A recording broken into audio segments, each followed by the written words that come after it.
Ladies and gents, welcome back to another video.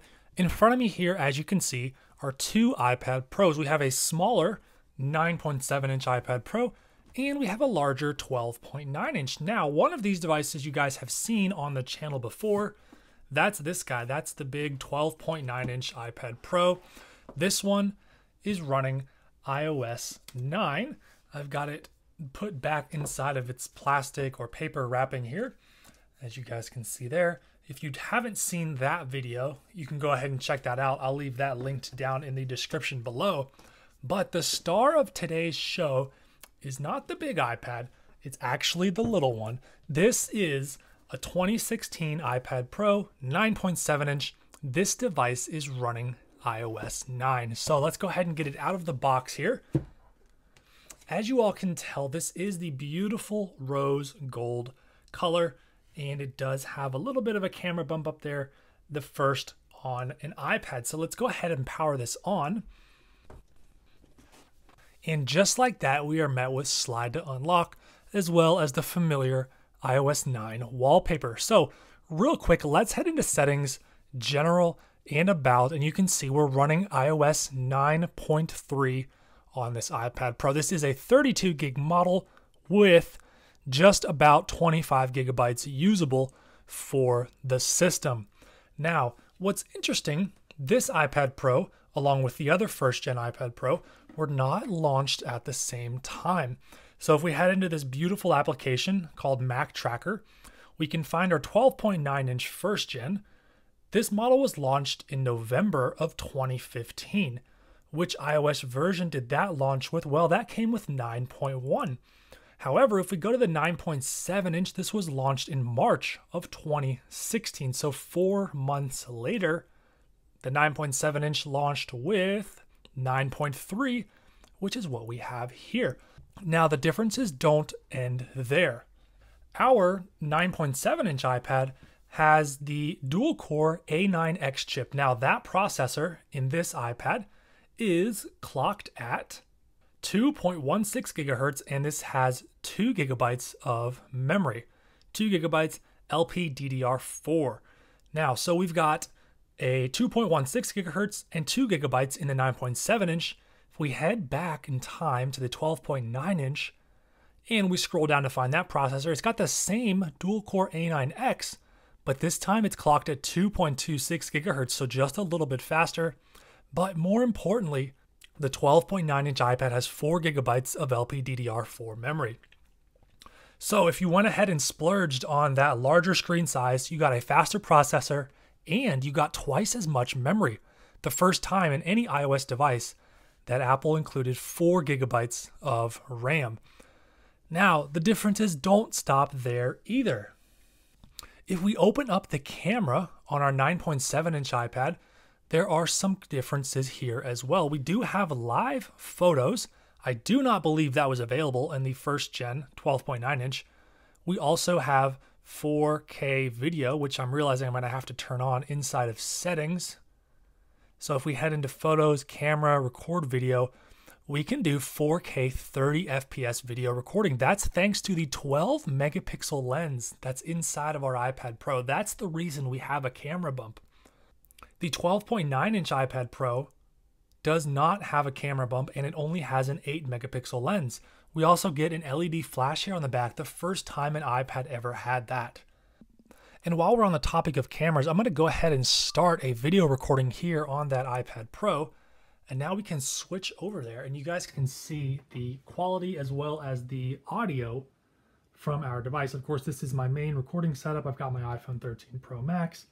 I do use that little special microphone there, so it's going to sound a little bit worse here on this iPad, but you guys can get a feel for how this looks. There is no optical image stabilization, so it's actually quite shaky, and the colors look like they're pretty overexposed here on this iPhone 6s, and it actually looks like it's not in focus that well.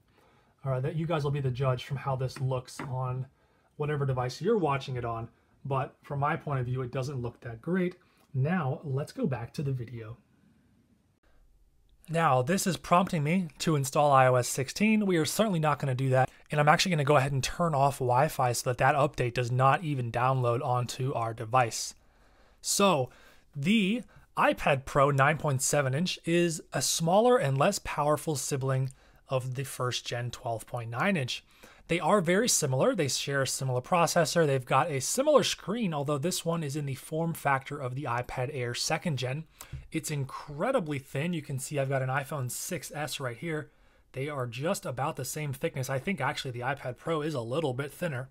And of course, this was the first time that Apple introduced the Pro name for the iPad. And what does Pro mean? Well, it encompassed a few different things that were different for this device.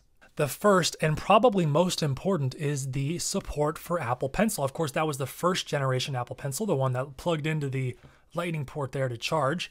But some other things that made this device a Pro device were quad speakers. So of course we do have the 2 speakers down here at the bottom. Those have been there since the iPad Air 1st gen. But flipping around here to the top, we have 2 more speakers. And the way these worked, when the device was held like this in portrait mode, these bottom speakers played the more bassy or the lower frequency noises, while the top 2 played the higher and the mid frequency noises.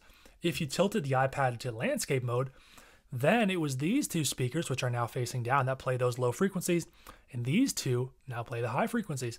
That meant that you had some very nice stereo surround sound audio when your iPad was in landscape mode, and even a little bit in portrait mode. Now, something else that I don't remember off the top of my head, but we're going to find out, is if this iPad has true tone display. And it does. Someone correct me if I'm wrong. I think this was the first iPad to feature that true tone display.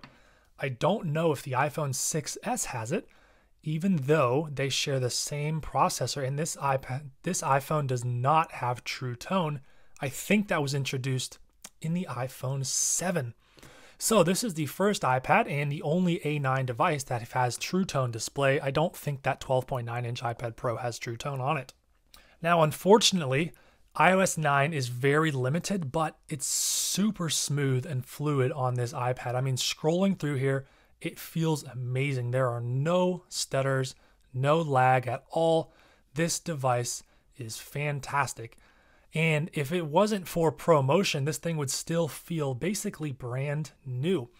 The fact that it does have a 60 Hz panel is a big limiting factor in how smooth this iPad feels when comparing it to some of the newer, even the 2nd gen iPad Pro, which of course has a quad-core processor, much better graphics, and that ProMotion 120 Hz display.